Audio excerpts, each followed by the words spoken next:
Welcome back to the channel study smartly with Jyoti. आज का जो हमारा टॉपिक है वो है rules of endogamy and exogamy.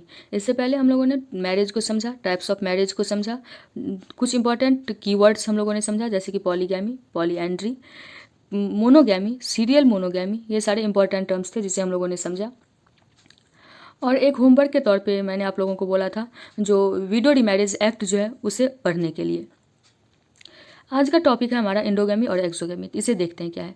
In some societies these restrictions are subtle while in some others individuals who can or cannot be married are more explicitly and specifically defined।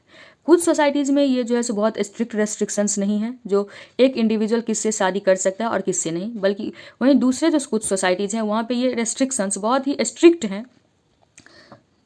जो एक individual किससे marriage कर सकता है और किससे नहीं। Forms of marriage based on rules governing eligibility ineligibility of mates is classified as endogamy and exogamy। यानी किससे एलिजिबल है शादी करने के लिए एक इंडिविजुअल और किससे इनएलिजिबल है एक इंडिविजुअल मैरिज करने के लिए, उसे ही हम समझेंगे इंडोगैमी और एक्सोगैमी के अंदर। Endogamy requires an individual to marry within an actually defined group of which he or she is already a member। For example, caste। इंडोगैमी का अर्थ हो गया जो एक इंडिविजुअल रेस्ट्रिक्टेड है जो किस ग्रुप से शादी कर सकता है। फॉर एग्जांपल कास्ट के अंदर हम लोग जो बेसिकली हम यही देखते हैं जो जब भी मैरिज होती है तो उसमें हमें कास्ट बहुत प्रिवलेंट दिखाई देता है सोसाइटी के अंदर। जो अगर किसी एक पर्टिकुलर एक कास्ट का है तो एक कास्ट का शादी एक कास्ट के साथ ही होगा, और जब वो किसी बी कास्ट से शादी कर ले तो हम लोग इसे इंटरकास्ट मैरिज कह देते हैं। और बहुत सोसाइटी ऐसी होती है जहाँ पे इंटरकास्ट मैरिज जो है वो एक्सेप्टेबल नहीं होती है, और वहीं पे हमें ऑनर किलिंग जैसे समस्याएं भी देखने को मिलती है। ऑनर किलिंग हो गया या पूरे सोसाइटी मिल करके उसको आउटसाइडेड कर दिया जो या अपना रिलेशन ख़त्म कर लिया।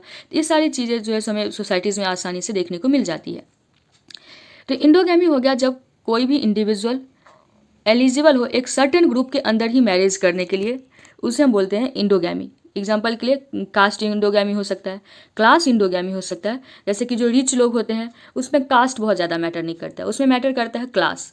अगर कोई बहुत बड़ा बिजनेसमैन है तो उसके जो बच्चे होंगे उसका भी शादी किसी बहुत बड़े रिच लोग से ही होगा। वो वहाँ पे जो है क्लास जब आ जाता है, जब लोग के पास जो है बहुत ज़्यादा प्रॉस्पेरिटी आ जाती है तो वहाँ पे हमें देखने को मिलता है जो बहुत ज़्यादा कास्ट मैटर नहीं करता है।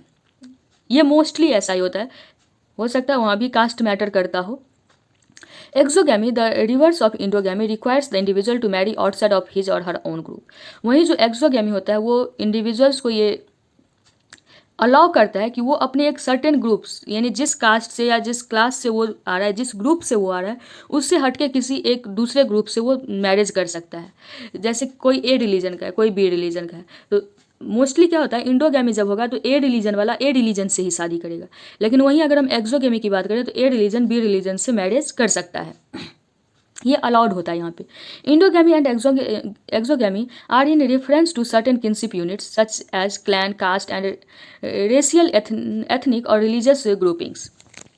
अब ये इंडोगैमी और एक्सोगैमी जो है ये कास्ट तक ही नहीं है, कास्ट में भी डिफरेंट सर्टेन क्लैंस की भी बात होती है। जैसे मैरिज के समय पे हम लोग एक बहुत ही शब्द सुनते हैं, बहुत प्रिविलेंट शब्द सुनते हैं, गोत्र। गोत्र क्या होता है, जब इन सारी चीज़ों को जब हम क्लैन वाले और किनशिप ग्रुप को समझेंगे तो बहुत अच्छे से हमें ये चीज़ें समझ में आएंगी। तो उसमें क्या होता है जैसे कि एक ही कास्ट के लोग हैं, कास्ट सेम है लेकिन इसके क्लैन अलग अलग हो सकते हैं। कोई कश्यप हो सकता है, कोई अलग अलग जैसे कोई वत्स हो सकता है, कोई भारद्वाज हो सकता है, कोई सांडिल्य हो सकता है। ये सारे जो हैं ये हमारे गोत्र होते हैं। ये सेम कास्ट के होते हुए भी जो सेम क्लैन के लोग होते हैं, सेम गोत्र के लोग होते हैं, उनका आपस में मैरिज नहीं होता है सेम गोत्र में। क्यों? क्योंकि ऐसा मानना है जो सेम गोत्र के लोग हैं वो आपस में भाई बहन हैं। तो अगर हम गोत्र की बात करें तो इंडोगैमी जो है सो गोत्र में नहीं होता है, गोत्र में हमेशा एक्सोगैमी होता है। तो इसको जो है सो अलग अलग लेवल पे हम इंडोगैमी और एक्सोगैमी को देखेंगे। ये जो इंडोगैमी और एक्सोगैमी है ये सिर्फ रिलीजन, कास्ट के ही बेसिस पे नहीं होता है, बल्कि क्लैन बेसिस पे होता है, रेशियल बेसिस पे होता है, एथनिसिटी बेसिस पे होता है, और रिलीजियस ग्रुप के बेसिस पे भी हमें देखने को मिलता है। In India village exogamy is practice in certain parts of the north India. कुछ पार्ट्स ऐसे हैं नॉर्थ इंडिया के जहाँ पे विलेज एक्सोगैमी होता है, यानी अगर कोई पर्सन ए विलेज का है तो उसका मैरिज ए विलेज के अंदर ही नहीं हो सकता, बल्कि वो अपने विलेज से बाहर होगा। जैसे कि मैं अपने विलेज का एग्जांपल दूं, मेरे विलेज में प्रिवलेंट है, मेरे खुद के विलेज में प्रिवलेंट क्या है, प्रिवलेंट है exogamy village.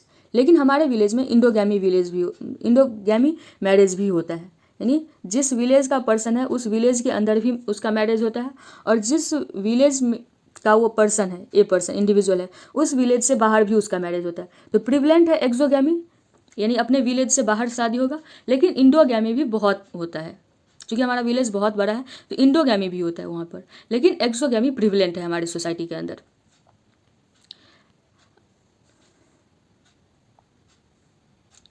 Village exogamy ensured that daughters were married into families from village far away from home. This arrangement ensured smooth transition and adjustment of the bride into the affinal home without interference of her kinsmen.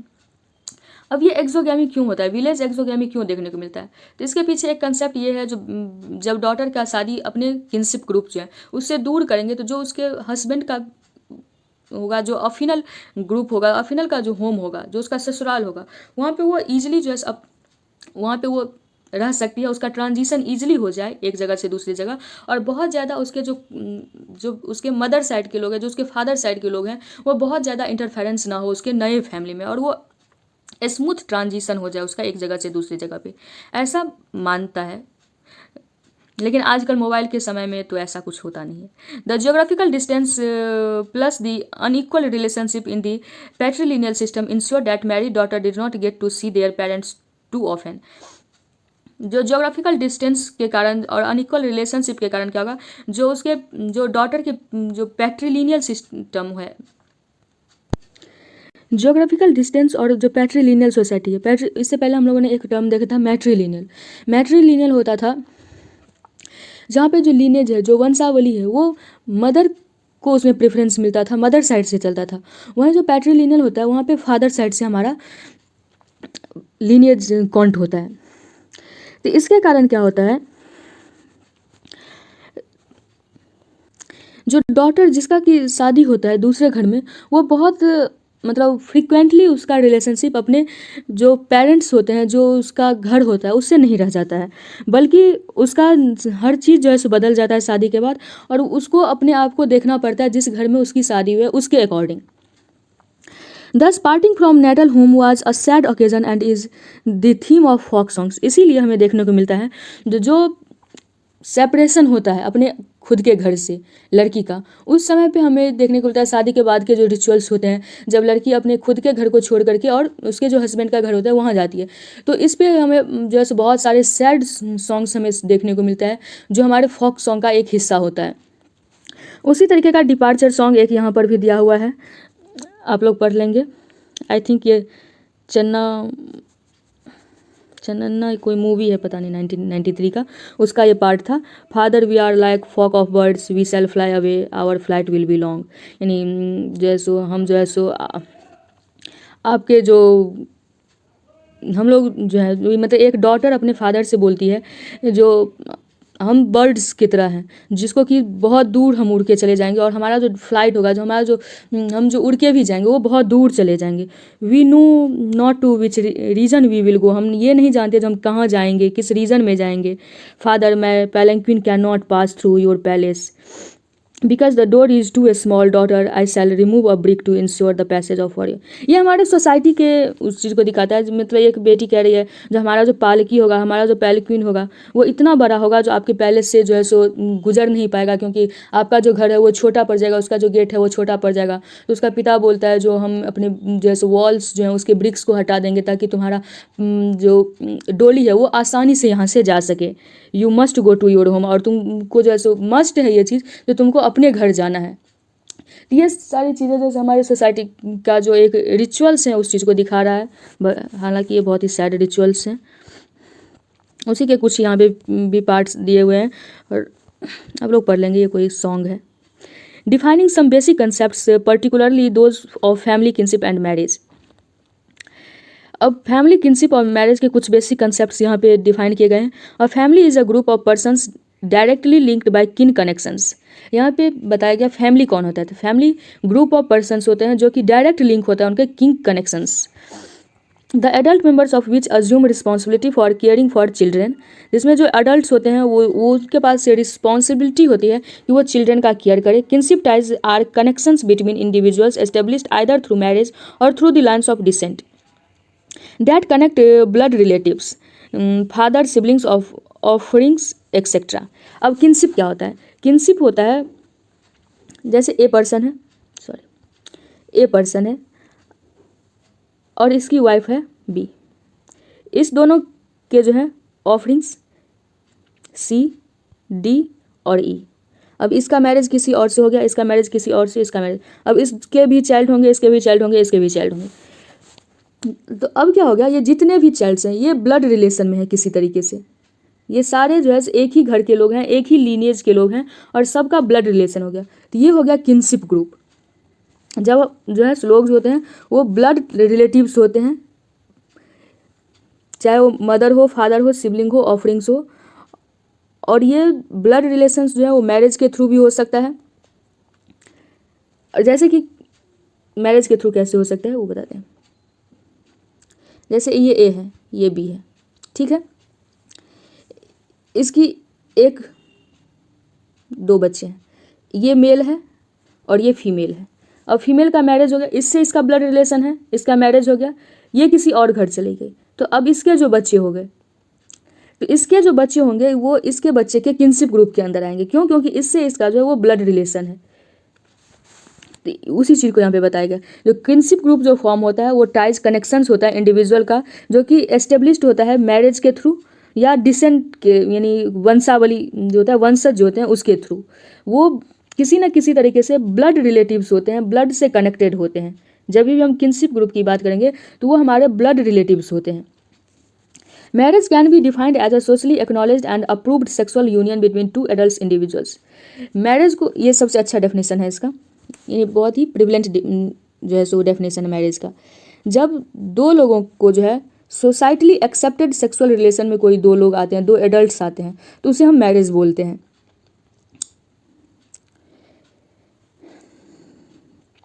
When two people marry, they become kin to one another. जब दो लोग Mary होते हैं तो वो एक दूसरे के किन बन जाते हैं, एक दूसरे के रिलेटिव्स बन जाते हैं। The marriage bond also, however, connects together a wider range of people.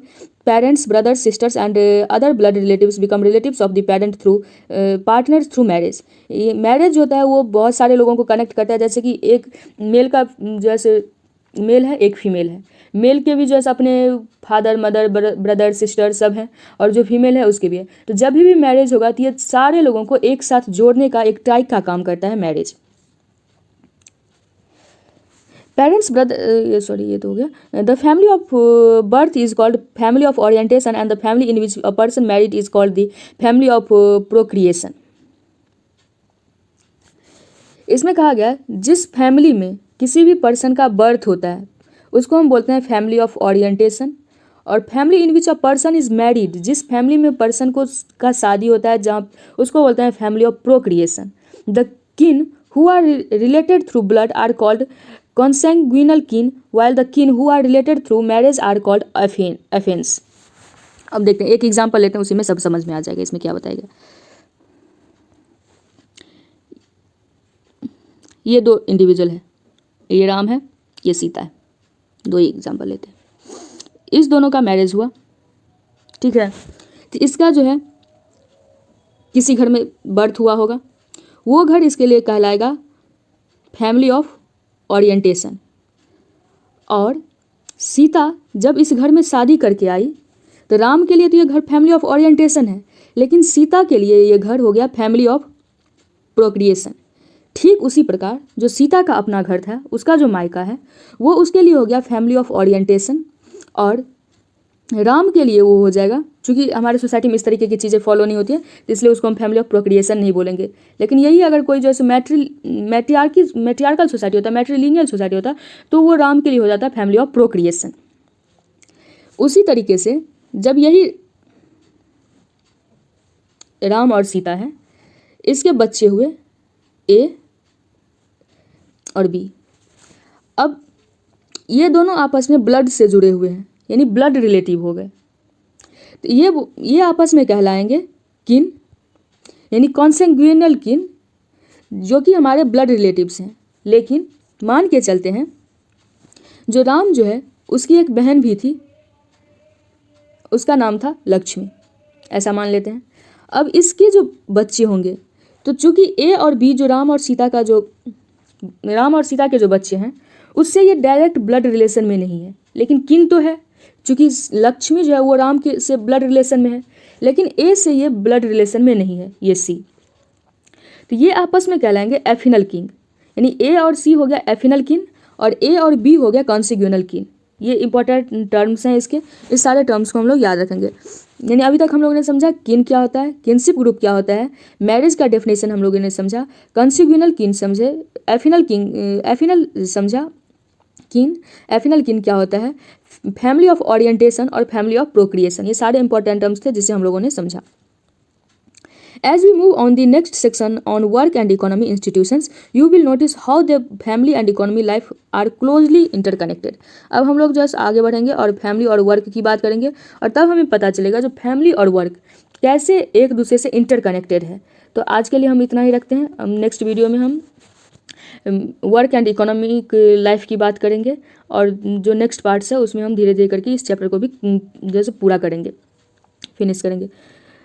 मुझे उम्मीद है जो सारे इंपॉर्टेंट टर्म्स आप लोगों को याद हो रहा होगा, और जितने भी इंपॉर्टेंट टर्म्स हैं जो हमने पहले भी वीडियो में कह दिया है, जो जितने भी इंपॉर्टेंट कीवर्ड्स आता जाए वो सारे को आप लोग एक 1/4 साइज पेपर में या A4 साइज पेपर में या फिर किसी भी नोटबुक में आप नोट करते जाएं, ताकि जब हमारा ये चैप्टर और ये बुक ख़त्म हो तो हमारे पास एक अच्छा खासा अपना वोकैब हो, और जिसको हम बार बार रिवाइज कर सकें, और ईजिली हमारा जो है ये पूरा बुक का जितना भी इम्पोर्टेंट कंसेप्ट्स है वो हमारे माइंड में हो और बार बार बुक को पढ़ना ना पड़े। तो आज के लिए हम इतना ही रखते हैं। अगर आपको ये वीडियो अच्छी लगी हो, कंसेप्ट समझ में आए हो, तो आप वीडियो को लाइक करें, चैनल को सब्सक्राइब करें, और अगर कोई डाउट हो, कोई कन्फ्यूजन हो तो आप कमेंट सेक्शन में पूछ सकते हैं। थैंक्स।